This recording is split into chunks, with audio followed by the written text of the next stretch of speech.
Hello dear friends candidates, welcome back to my YouTube channel education potential. आज के इस video में हम लोग पेइंग कैडेट स्कीम के हवाले से डिस्कस करने वाले हैं। जैसे कि मेजॉरिटी ऑफ द स्टूडेंट्स जिन्होंने नम्स का एंट्री टेस्ट दिया है एमबीबीएस एंड बीडीएस कैटेगरी में एडमिशन लेने के लिए, उन्होंने पेइंग कैडेट में लाजमी अप्लाई किया होगा और मेजॉरिटी स्टूडेंट्स ऐसे हैं जिन्होंने ज़रूर अप्लाई किया होगा। तो आज के इस वीडियो में डिस्कस करने वाले हैं कि मेरिट लिस्ट कब डिस्प्ले होने वाली है, क्योंकि काफ़ी सारे स्टूडेंट्स ऐसे हैं जो कि अब फाइनली मेरिट लिस्ट का वेट कर रहे हैं। तो आज के इस वीडियो में आपके साथ डिस्कस करने वाले हैं कि मेरिट लिस्ट कब डिस्प्ले होने वाली है, मेरिट लिस्ट किस तरह से डिस्प्ले होती है, आप मेरिट लिस्ट किस तरह से चेक कर सकते हैं। इसके अलावा बहुत सारी लेटेस्ट अपडेट्स है जो कि पेइंग कैडेट्स के हवाले से आपके साथ डिस्कस करनी है। But before starting this video it's my humble request to please like my channel, subscribe it and share with your friends, and if you have any question you are free to ask it with me in the comment section. So without wasting your time we should start our video. So let's get start. सबसे पहले आपके साथ एक important बात share करती चलूँ कि वो तमाम स्टूडेंट्स, वो तमाम कैंडिडेट्स जिन्होंने पेइंग कैडेट स्कीम के लिए अप्लाई किया है, उन्होंने ओपन मेरिट पर भी ज़रूर अप्लाई किया होगा, क्योंकि ये उनके लिए बहुत ज़्यादा इंपॉर्टेंट होता है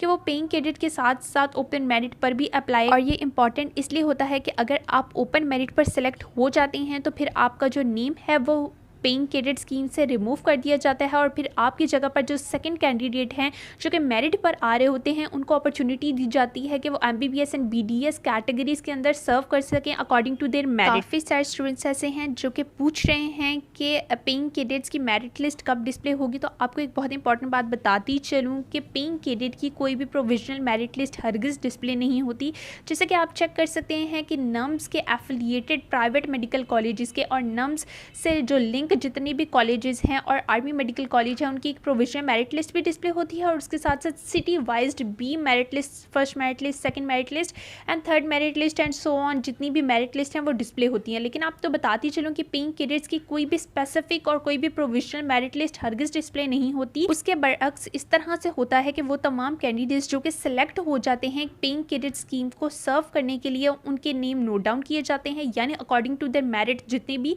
स्टूडेंट्स होते हैं वो फर्स्ट लिस्ट में आए हों चाहे वो सेकंड लिस्ट में आए हों, जितने भी कैंडिडेट्स होते हैं उनके नेम को यानी सिलेक्ट किया जाता है। फिर वो तमाम जो स्टूडेंट्स होते हैं, ठीक है, उनके फॉर्म को, यानी वो फॉर्म जो कि आपने जीएचक्यू में भेजा हुआ होता है अपने नाम पर, यानी पेइंग कैडेट का एक फॉर्म होता है, ठीक है, वो तमाम स्टूडेंट्स को पहले फिल करना पड़ता है और फिर उसके साथ उन्होंने अपने नम्स के रोल नंबर को और जितने भी रिक्वायर्ड डॉक्यूमेंट्स होता है उसको अटैच करना होता है और फिर उसको जीएचक्यू में सेंड करना होता है, जीएचक्यू में उसको भेजना होता है। तो मैं बताती चलूँ कि वो फॉर्म आपका दोबारा निकाला जाता है जीएचक्यू से। वो फॉर्म निकालने के बाद वहाँ पर जो आपका नेम मेंशन हुआ होता है उस नेम पर आपको कॉल आती है। ये एक बहुत इंपॉर्टेंट बात है कि कुछ स्टूडेंट्स ऐसे हैं जो कि कहते हैं कि हमें कॉल नहीं आती, लेकिन आपको बताती चलूँ कि तमाम स्टूडेंट्स को कॉल नहीं आती, सिर्फ स्पेसिफिक स्टूडेंट्स को कॉल आती है जो कि मेरिट पर आते हैं। वो तमाम स्टूडेंट्स जो कि मेरिट पर आते हैं उनको लाजमी कॉल आती है और इसके साथ साथ उनका जो कॉल लेटर है उसको भी डिस्पैच किया जाता है। कॉल लेटर डिस्पैच होने के बाद जितने भी प्रोसेसेस होते हैं उसको फर्दर प्रोसीड किया जाता है, उनको कंटिन्यू किया जाता है और फिर इस तरह से पेइंग कैडेट्स का जितना भी प्रोसेस है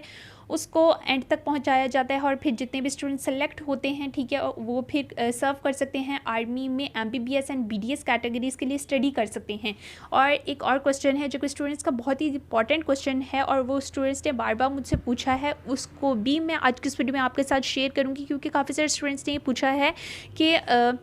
मेरिट लिस्ट कब डिस्प्ले होती है। तो आपको बताती चलूँ कि मेरिट लिस्ट जो आपकी है, जैसे कि मैंने पहले भी आपके साथ डिस्कस किया है कि आपकी मेरिट लिस्ट अभी डिस्प्ले नहीं होगी, किसी किस्म की आपकी प्रोविजनल मेरिट लिस्ट तो डिस्प्ले नहीं होती। लेकिन आपको बताती चलूँ कि अगर आप एक अपनी मेरिट लिस्ट को चेक करना चाहते हैं तो वो जीएचक्यू से अपनी मेरिट लिस्ट को चेक कर सकते हैं और फिर एनालाइज कर सकते हैं कि आया उनको कॉल आ सकती है कि नहीं आ सकती, वो कहाँ पर रिलाई कर रहे हैं, उनका मेरिट क्या बन रहा है, और ये तमाम चीज़ों को वो चेक कर सकते हैं। लेकिन वो हरगिज़ सीट को एक्वायर नहीं कर सकते तब तक जब तक वो मेरिट लिस्ट में उनका नाम नहीं आ जाता। अगर उनका नाम मेरिट लिस्ट में आ जाता है तो इसका मतलब है कि उनको ज़रूर कॉल आएगी और मेरिट के अकॉर्डिंग अगर उनको सीट मिलती होगी तो उनको डेफिनेटली सीट मिलेगी, और अगर उनको नहीं मिलती तो कुछ भी कर लें उनको सीट नहीं मिल। तो हम अपने क्वेश्चन को ही कंटिन्यू करते हैं कि पेइंग कैडेट्स की मेरिट लिस्ट कब डिस्प्ले होगी। तो आपको बताती चलूँ कि पेइंग कैडेट्स की मेरिट लिस्ट अभी तक तो डिस्प्ले नहीं हुई, यानी प्रॉपरली डिस्प्ले नहीं हुई,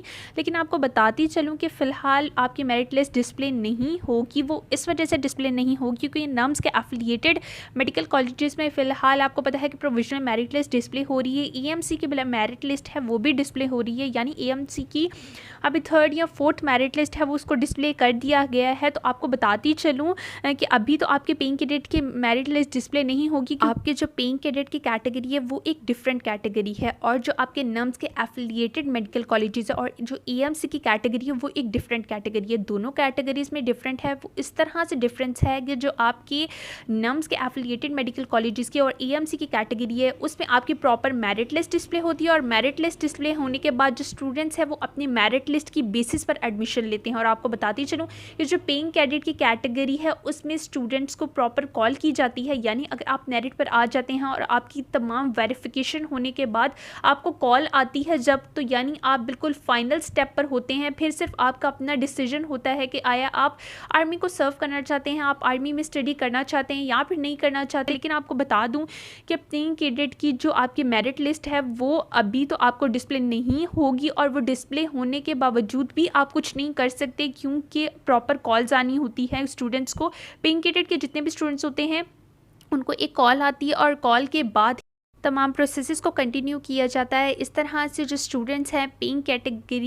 कैडेट की कैटेगरी के थ्रू एमबीबीएस एंड बीडीएस जो प्रोग्राम्स हैं उनको स्टडी कर सकते हैं। ये थी हमारी आज की वीडियो जिसमें हमने पेइंग कैडेट के ऊपर आपके साथ डिस्कस किया। लेकिन अगर कोई क्वेश्चन जो कि आपका रह